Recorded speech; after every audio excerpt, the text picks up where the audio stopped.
Һәр мөселман кешесе өчен иң кадерле һәм көтеп алган айга аяк бастык. Аның беренче кичен Казанда аеруча зурлап каршылыйлар.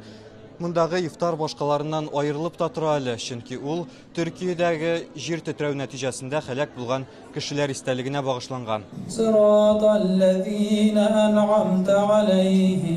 Ифтарны әлеге фаҗигадә гомерләре өзелгән меңләгән кешенең рухына дуга кылып башлыйлар. Монда бүген бик күп кунаклар килде. Алар арасында Казакстан, Үзбәкстан, Төркмәнстан, Иранның Татарстандагы консуллары да бар. Барысы да Төркиянең Казандагы генераль консулы чакыруы буенча җыелган. Sadece bizim için değil, bütün Müslüman alemi için bugün...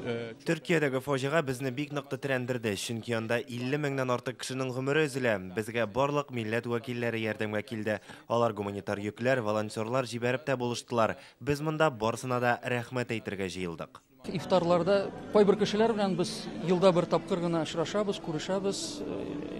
Моны дигән форсат ифтарларыбыз. Гомумән Рамазан ул зур мәдрәсә булып санала. Барыбызга ул мәдрәсә, чөнки бер йотым суның кыйммәтен аңлый башлыйбыз Рамазан вакытында гына. Ифтарда хәйриячеләр, эшмәкәрләр дә бар. Барысы да тормышын изгелек кылуга багышлаган кешеләр. Бүгенге чара алар өчен аеруча әһәмиятле. Безнең ифтарлар халыкларны берләштерә. Biz yıl sayın iftarını Ramazan ayını көтәбез. Biz izgi гамәлләр кылабыз. Бик яхшы бүген җыелдык менә. Менә карагыз әле, ничә монда яшьләр. Менә шуңар шул яшьләргә ифтар алдыннан күбрәк сөйләргә кирәк менә. Аңлатырга нәрсә ул ифтар, аның иштәлеген, аның мәгънәсен. Мондый кешеләрне туган авылым комплексында Татарстан мәчетләрендә көн сайын уздырырга ниятлиләр. Fashion ифтар республика күләм ифтарда оештырылуы планлаштырылган. Алар да изге күңелле дин кардәшләрне бер урынга җыячак.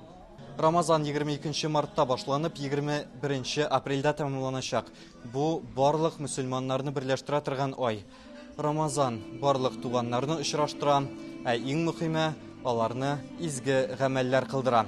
Рүзәл Шарипов, Игорь Романов, Яңа Гасыр каналы.